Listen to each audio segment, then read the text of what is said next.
And we will move on to announcements and presentations. Item number 4. The first one will be to receive a presentation on the San Bruno Community Foundation listening campaign. And for that, we were going to bring in the president of the board.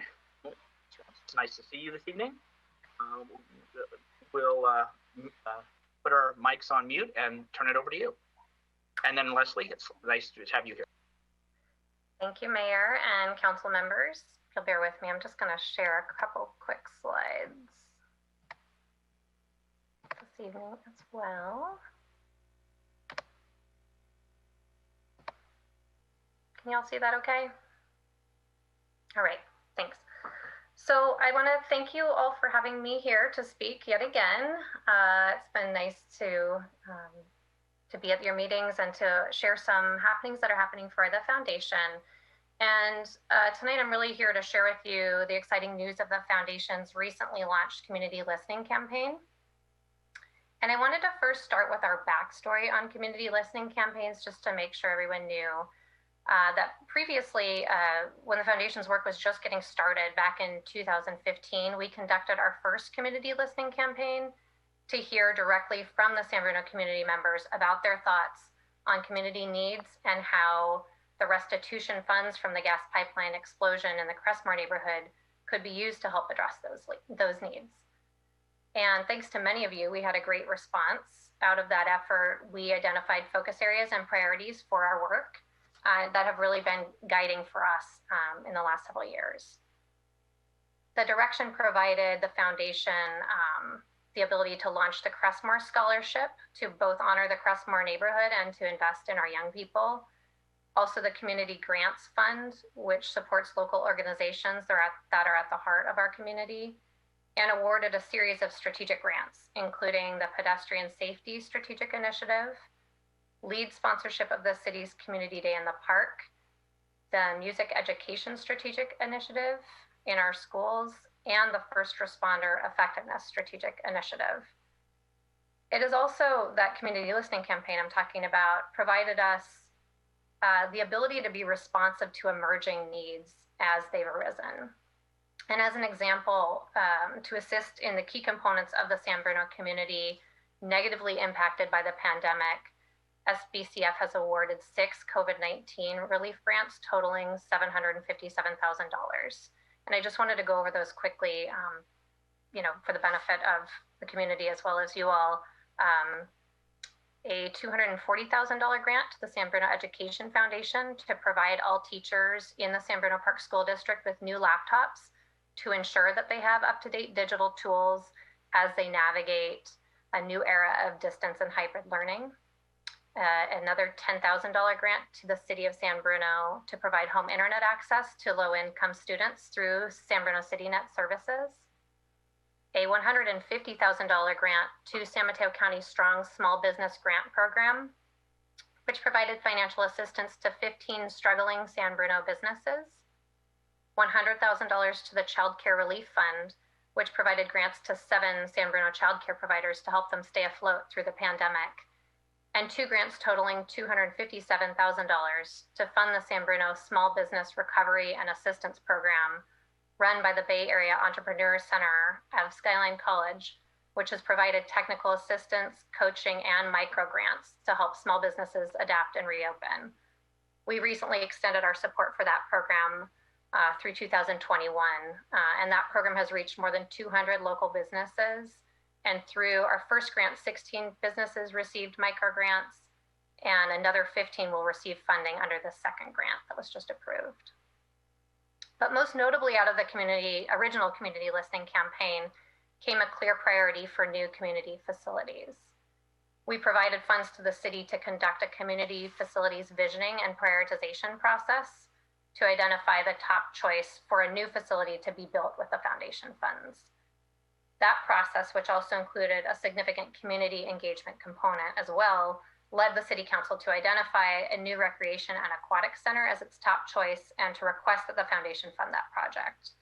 The SBCF board agreed to dedicate $50 million to fund the new recreation and aquatic center, and has been doing so through a series of grants covering the different parts of the project. So now that the city has designed that facility, gone out to bid for the general contractor, and will soon break ground on that project, we're now at a time that we believe as a foundation it's timely to go back to the community for feedback as we near the point when all $50 million of the RAC funds are paid out and our investment portfolio will be significantly reduced. Which brings us to the present. At the end of February, we launched our community listening campaign 2.0, as we've been referring to it. And through a survey, focus groups, and town hall meetings, we're soliciting community input on 3 topics. Number 1 is the evaluation of the foundation's work thus far. Number 2, current community needs. And number 3, recommendations regarding priorities and strategies for the foundation's next phase of our work. The Public Dialogue Consortium, the firm who led our previous community listening campaign, is also supporting this current effort. And hopefully you've all seen our recent social media pushes and or this postcard, just sharing it here for reference. This postcard was sent to every residential and commercial address in town, inviting community members to both take the survey via the link to the website, which is noted, or using the QR code, and also talking about the upcoming town hall meetings, which I'll talk about in a moment. If you have this at your home, just to note, the information is here for you to access, presuming you have internet access. Next slide I just wanted to share is again about the survey. It's a short survey. It shouldn't take more than 10 minutes of your time to complete it. Those who don't have computer or smartphone access can request a paper survey by emailing the address at the bottom of your screen you'll see, and or calling the phone number to request a paper copy. And you'll also see again here the URL for the survey on our website, as well as the QR code, which you can just scan and go directly to the survey. The survey runs through March 31st and is available in both English and Spanish. And we encourage all community members to take the survey, as we really want to hear from as broad a cross-section of our community as possible. Again, this is really important information that will help to guide the work of the foundation going forward. We're also holding a series of focus groups to ensure that we hear from representatives of key stakeholder and demographic groups. That includes 2 special focus groups for harder to reach populations. One of those teens and young adults, and another is our Spanish-speaking community. Again, those are targeted, and then there are others open to other individuals. We want to make sure we hear from those targeted groups as well. And once the consultants compile the results from the survey and focus groups, they will be presenting them back to the community 2 times at 2 separate town hall meetings scheduled for April 20th and 26th. The goal of the town hall meetings is to refine what was heard through the survey and focus groups.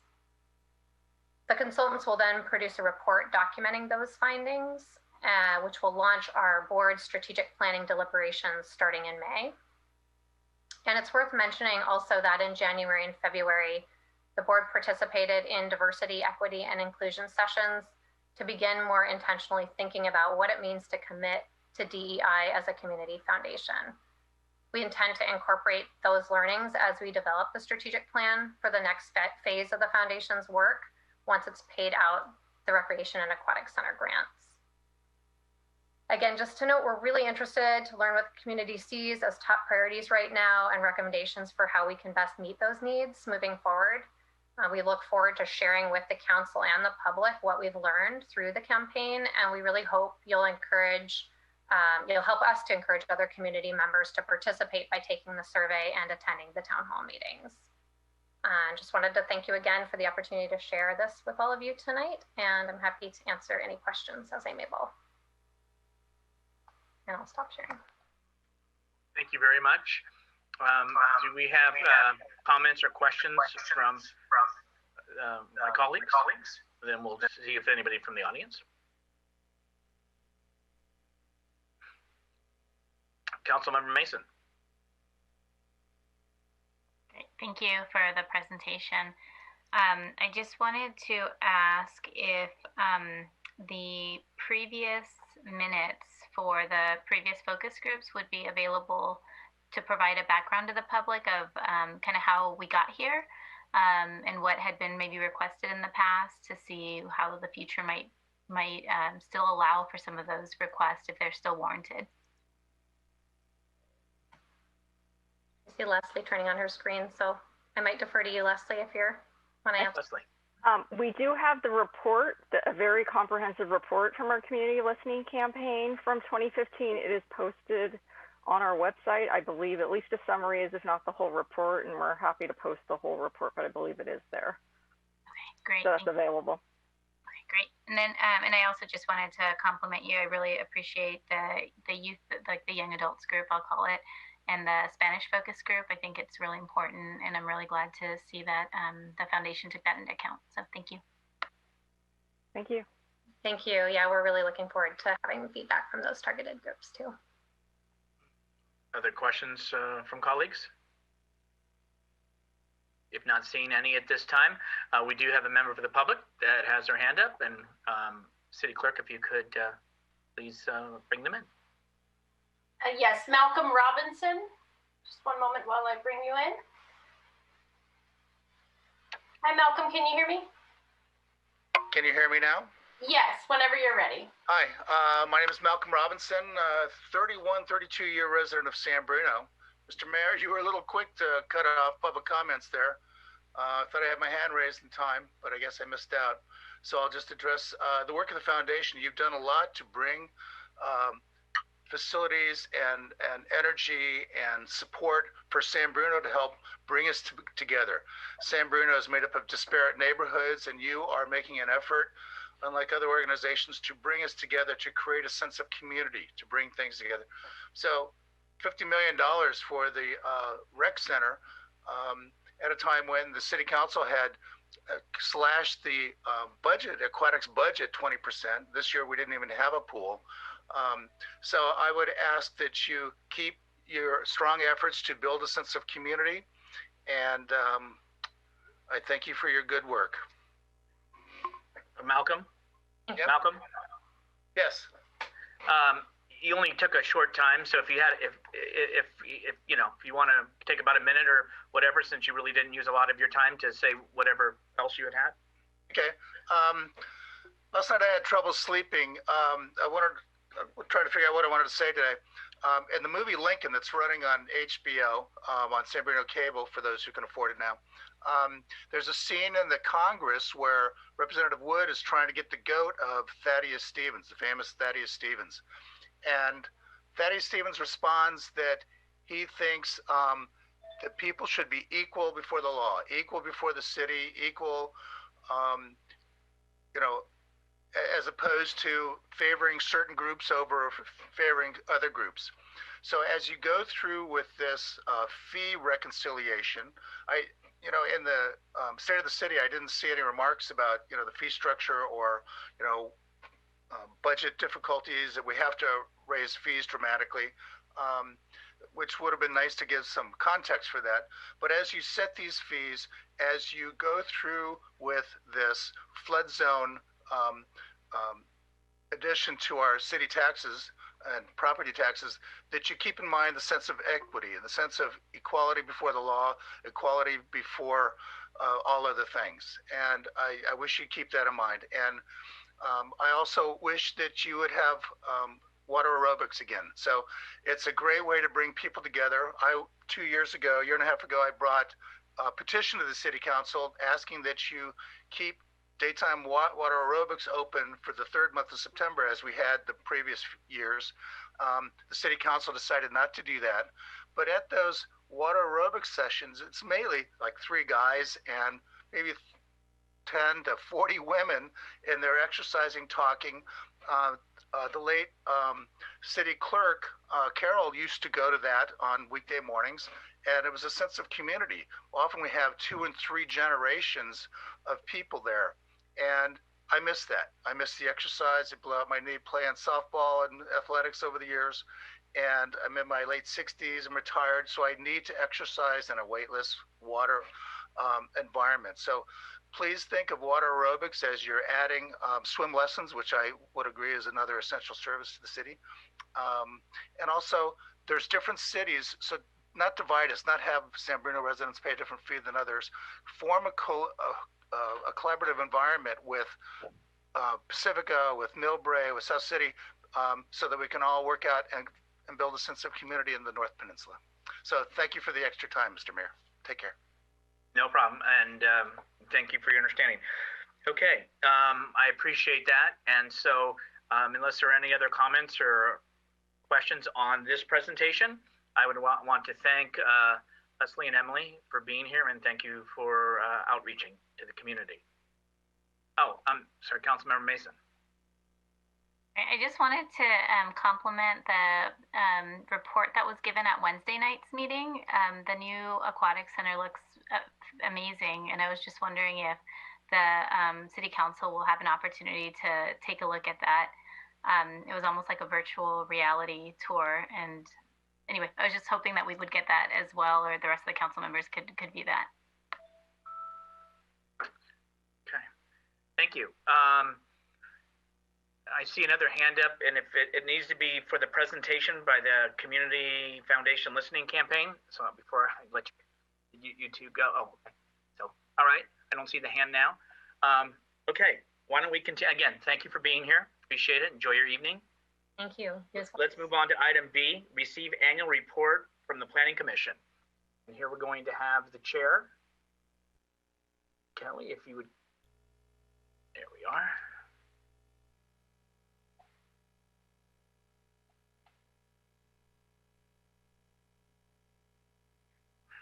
Kelly, I'm trying to help you get your video turned on. There you are.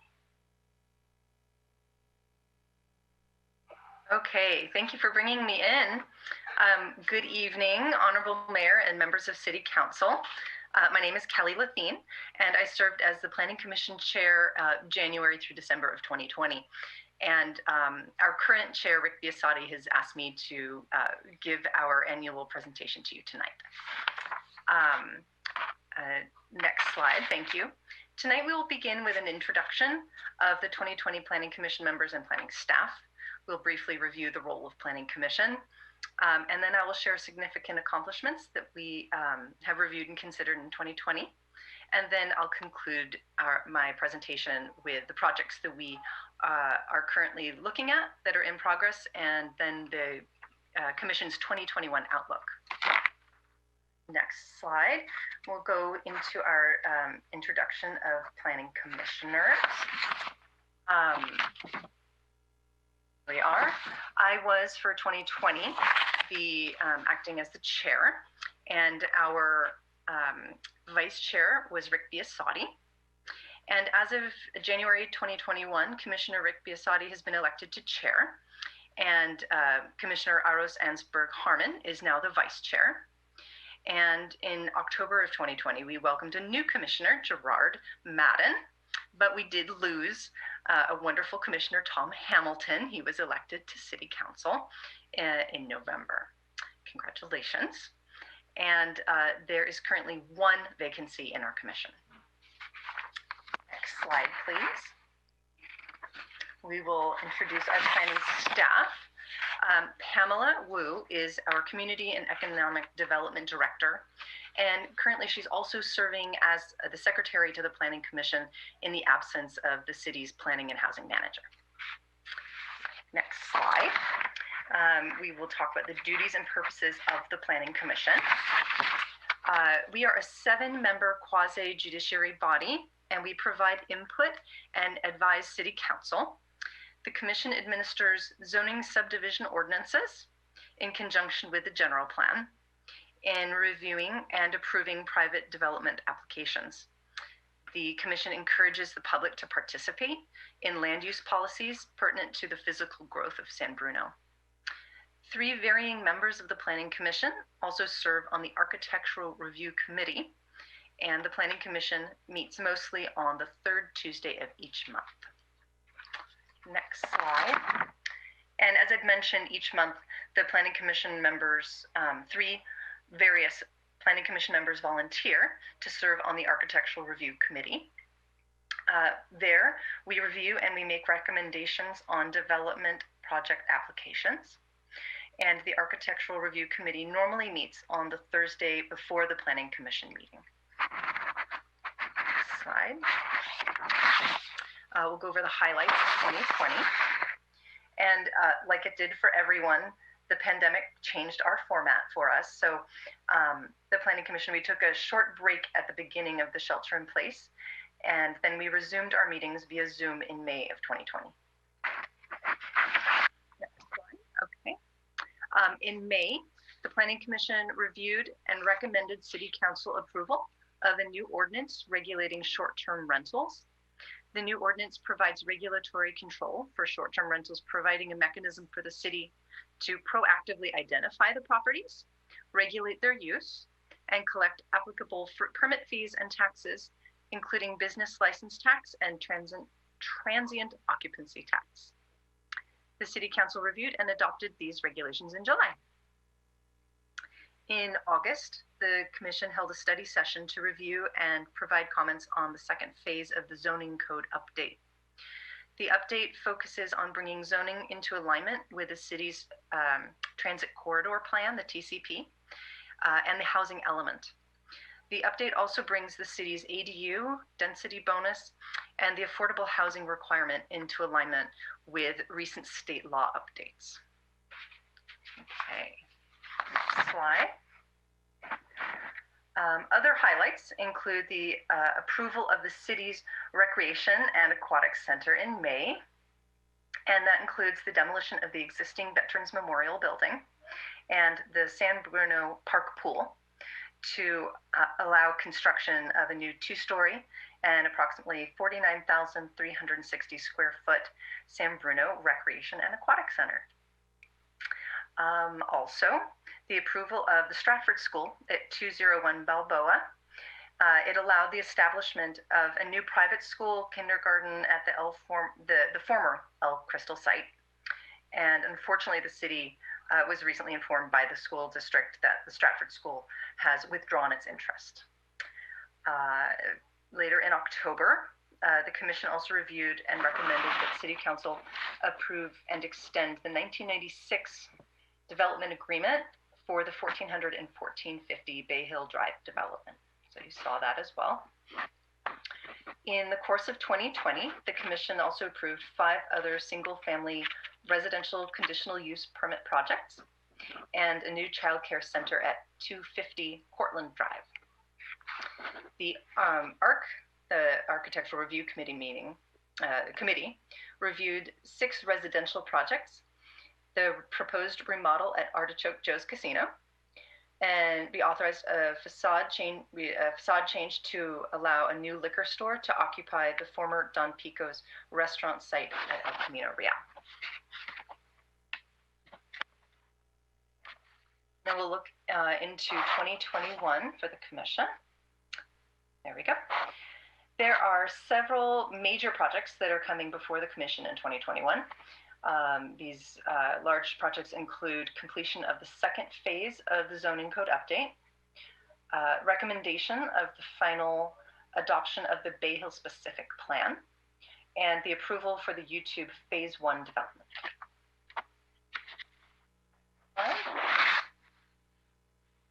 The Commission will also be making recommendations to City Council regarding approval of several development projects. These projects include a residential development on Glenview Terrace Drive, including a total of 29 single-family dwellings. There's a new 28-room hotel at 160 El Camino Real. And then at 271 El Camino Real is a project for a 23-unit townhome development. Then we'll move on to the 2021 outlook. Several other entitlement projects have begun preliminary review with the Planning Department, including redevelopment of the former Crestmore High School site on Piedmont Avenue, the former Crossing Hotel site, the vacant site that's at 170 San Bruno Avenue, and the former Engvall School site. And so these are some really big and exciting projects coming our way for 2021. And Pamela, our Community and Economic Development Director, is here to provide any information that you would like on these projects if you are interested. And that concludes the end of my presentation. please let Pamela or I know if you have any questions. Thank you, Kelly, very much for your report. Questions from colleagues?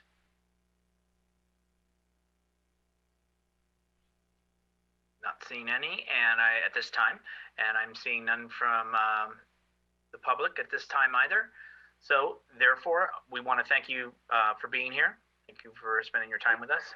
Please enjoy the rest of your evening, and please pass on to your colleagues our thanks and appreciation for their time and efforts. Thank you very much. Will do. Take care. Take care. Good night. Let's move on to item C, receive update on COVID-19 response efforts. Jennifer Dianos, please. Thank you, Mr. Mayor. Good evening, Mayor and members of the City Council. We're just pulling up the presentation now, so you'll see that in just a moment. My name is Jennifer Dianos, and I'm the assistant to the city manager for the City of San Bruno, and I'm here on behalf of the EOC Public Information Team to give you a local update on COVID-19. On the screen is a brief agenda of what I'll go over this evening, including our current red tier status, local statistics, COVID-19 vaccine information. I'll highlight 2 local programming modifications, and we'll end the presentation by being available for questions that I and the City Manager Brogan will answer. First is the blueprint for a safer economy. So we're all familiar with this tier reopening plan after so many months, and our status has not changed. So I have no new information for you this evening. For the last couple of weeks, we've been in the red tier or the substantial tier, and will remain in the same tier this upcoming week. This means no changes to business modifications at this time. The state reviews local statistics on a weekly basis and announces changes mostly on Tuesdays. That schedule is subject to change, of course, if there are any dramatic changes to our metrics. And the information in front of you is from earlier today. The highlight here is that our local statistics, our metrics are looking very positive. We must remain in any given tier for at least 3 weeks before moving to a less restrictive tier.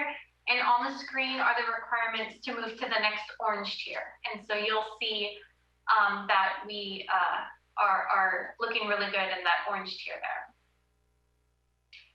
In regards to local statistics, there are a total of 39,184 total cases in San Mateo County, a total of 525 deaths. This is an increase from my last report to you. However, the rate of increase has drastically declined since previous reports. In San Bruno, there are a total of 2,202 cases. This is just about 50 local cases more than my last report to you. On a positive note, as cases in the county decrease, as our cases increase, our statistics for vaccinations increase. And so just under 178,000 individuals that have been vaccinated.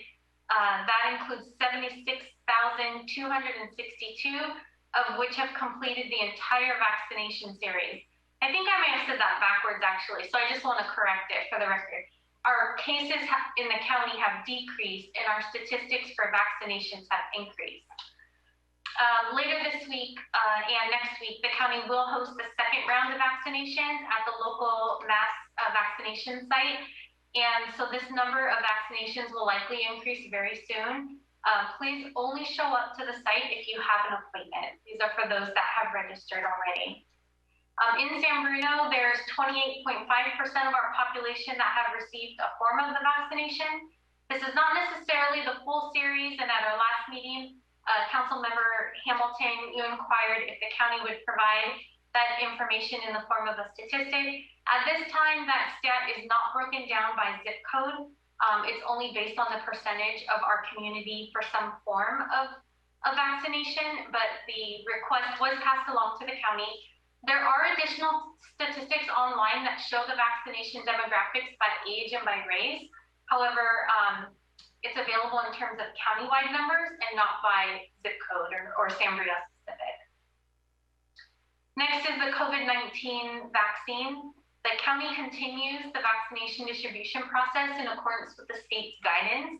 There is a link on the screen to connect to the state site that provides more information on when one will be eligible to receive the vaccination. This is subject to be adjusted as the vaccination rollout continues. It's why it's so important to register for the state site to receive notification when you're eligible.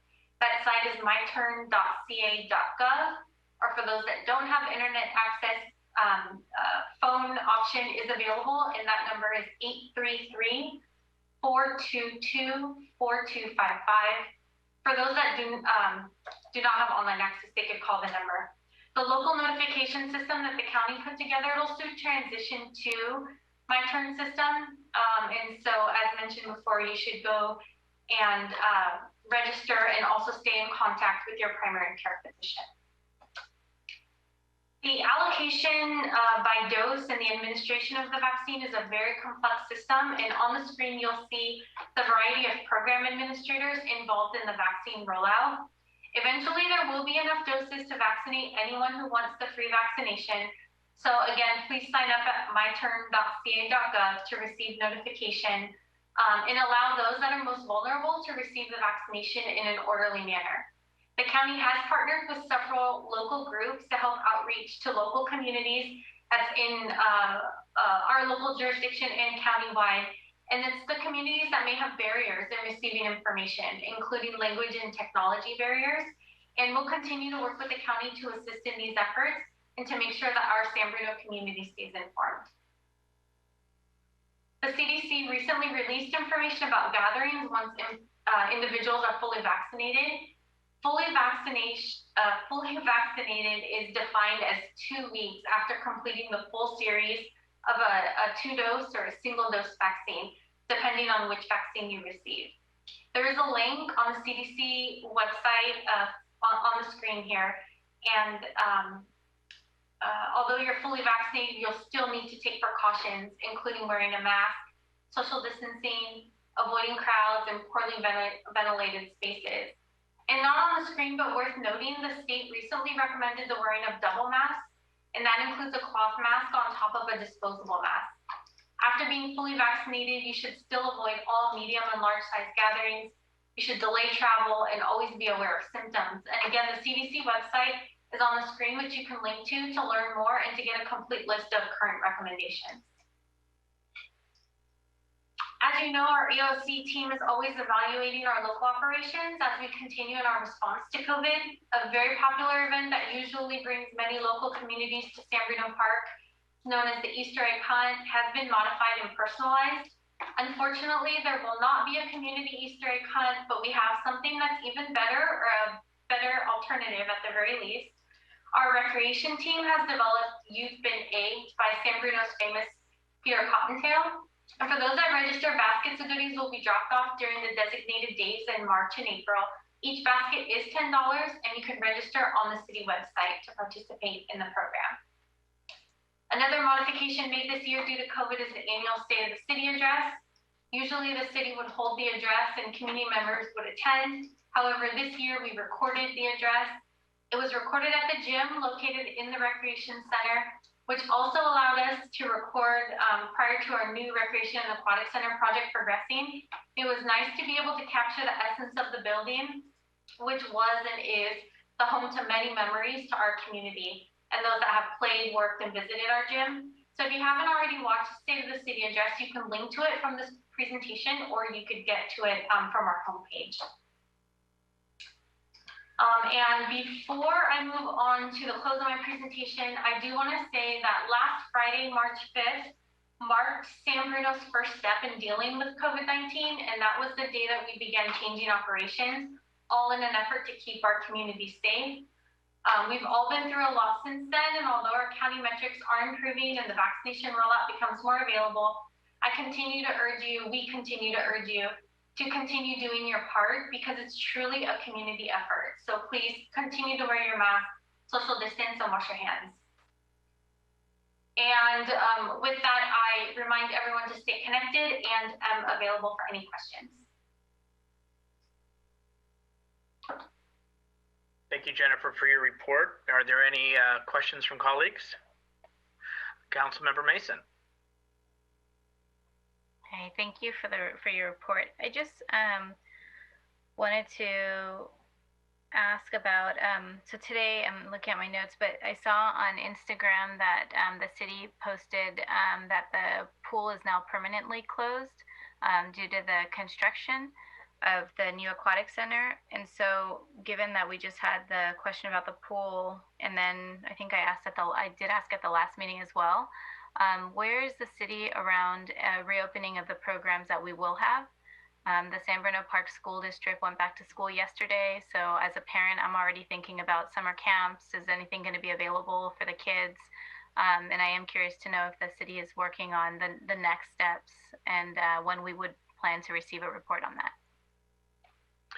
And before a response by manager, Jennifer, could you take down the screen from sharing it, please?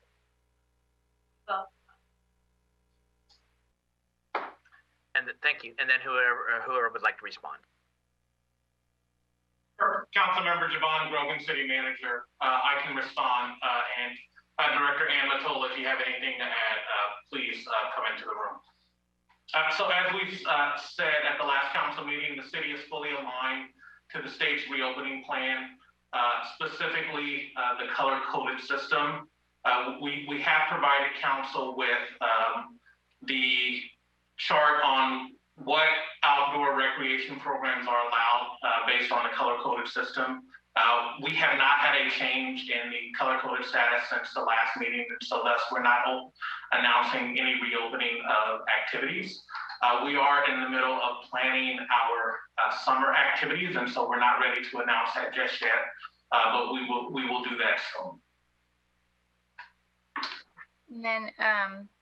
And then just an announcement from the county vaccination equity group that I'm in. There have been announcements now around vaccination placed on the Pacific Islander radio stations and the Spanish language radio stations. And they're working on a vaccination clinic that'll be a drop-in. I believe it's going to be announced any day now, but my understanding is that it's going to be in Daly City. So just an FYI to keep an eye out for that release when it comes out. Thank you. Any other questions from colleagues? Seeing no hands. Thank you very much again Mayor, I apologize, Vice Mayor Medina. No, that was my fault. I was trying to unmute and raise my hand at the same time. So for those that don't know, baseball is back in San Bruno. You know, San Bruno Youth Baseball, it's one of a really thing closest to my heart in baseball in San Bruno is the baseball programs, and just wanted to just remind everybody how it's a difficult decision for our family to kind of go ahead and go into that, just that how important it is to still be safe, and the coaches are doing their part to maintain that distance and with the kids, and I just want to remind everybody that to still, even though we're doing that, you be careful and do the basics and wash your hands, and let's continue to stay safe and wear your mask whenever possible. Thank you. Thank you. Anything else, colleagues? Okay, why don't we move on? I know this isn't on the agenda, but I do want to add an announcement that I received some notification earlier, and that was for our city clerk, who received the Master Municipal Clerk designation, which means taking classes and going through training, and it's just the highest level of that, which she has now been given that honor. So we wanted to say congratulations to our city clerk for achieving that and getting that. Thank you. Congratulations. Thank you. Mr. Mayor? Yes, Vice Mayor. A number of residents went through a power outage with PG&E. I was wondering if the city manager could give a little update on that, and also remind residents how to get on their PG&E's notification system, so that when there is a power outage, how to be more advised of what's going on. So the city manager probably is not prepared for this, but you were keeping us updated a little bit, but you can give a summarization to, and that's today. It is what the Vice Mayor is referencing. Again, Javon Grogan, City Manager. I'm currently looking at my text just to remind myself approximately when it occurred. But it was approximately at about 3:30 today. There was a large PG&E power outage at a PG&E substation in South San Francisco. The outage initially affected about 20,000 customers in South San Francisco, San Bruno, and Brisbane. Shortly thereafter, the city was notified by PG&E that they were switching power to another substation, and so literally within 20 minutes, the number of customers that were out dropped in half. And then shortly thereafter, I want to say certainly less than an hour, maybe even less than 30 minutes, most properties in San Bruno were restored. No word yet from PG&E on the cause of the outage. I do not know specifically if PG&E has a registration system to be notified of outages, but I do know that PG&E does automatically notify customers of outages based on the contact information in your account. And so they have several notification systems based on the severity. And also, if you go to the main PG&E website, right on the bottom of that screen is a service outage map that is typically very up to date within minutes. Thank you. Thank you, City Manager.